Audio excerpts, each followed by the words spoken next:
Abiso, ang video na ito ay naglalaman ng buod ng akdang El Filibusterismo. Ang mga kaganapan, tauhan, at mga pangyayari na naiulat ay salig lamang sa buod ng akda at maaring may mga pagbabago o pagkakaiba sa orihinal na teksto. Hinihikayat namin ang mga manonood na basahin ang orihinal na akda upang masuri at maunawaan ng lubos ang mga konteksto at mensahe ng kwento. Ang pag-unawa sa buong akda ay maaring mag-iba depende sa interpretasyon ng bawat isa. Maraming salamat sa inyong pangunawa.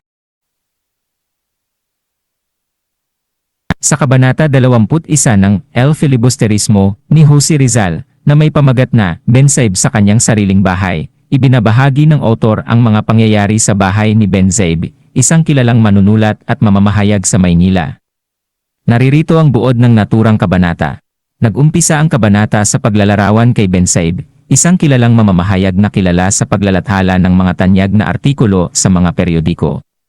Ngunit sa kabila ng kanyang reputasyon, masilayan natin na may pag-aalab siyang ibinubuhos sa pagsusuri ng mga simpleng bagay, tulad ng mga kabitenyo, kalagayan ng mga pamayanan, at iba pang mga isyu sa lipunan. Sa kanyang bahay, nakapaglalathala si Ben-Zaib ng mga sinusulat na artikulo sa kanyang La Campana de Sampaloc, ang periodikong kanyang pinamamahalaan.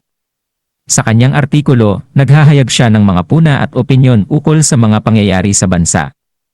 Isang halimbawa nito ay ang pagtutok niya sa kamalian at pang-aabuso ng mga otoridad. Sa pag-usisa niya sa mga tao at mga pangyayari sa paligid, napansin ni Ben-Zaib ang pagkakaroon ng ilang mga kaugnayang personal na may mga lider ng kilusang pag-aalsa.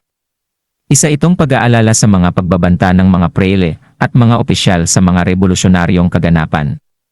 May mga binabayad siyang mga kaaway at kampon ng mga ito upang magbigay lihim ng mga ulat ukol sa kanilang mga plano. Sa Kabanata 21, ipinakita ni Jose Rizal ang kahalagahan ng mamamahayag sa pagpapalaganap ng impormasyon at pagpapahayag ng mga damdamin ng mga mamamayan. Gayon din, ipinakita niya ang likas na pagkasipayo at pangarap ng mga Pilipino para sa kalayaan at katarungan. Ang kabanata na ito ay nagbibigay diin sa papel ng media at mamamahayag sa pagbabalita at pag-usbong ng kamalayang pampulitika sa bansa.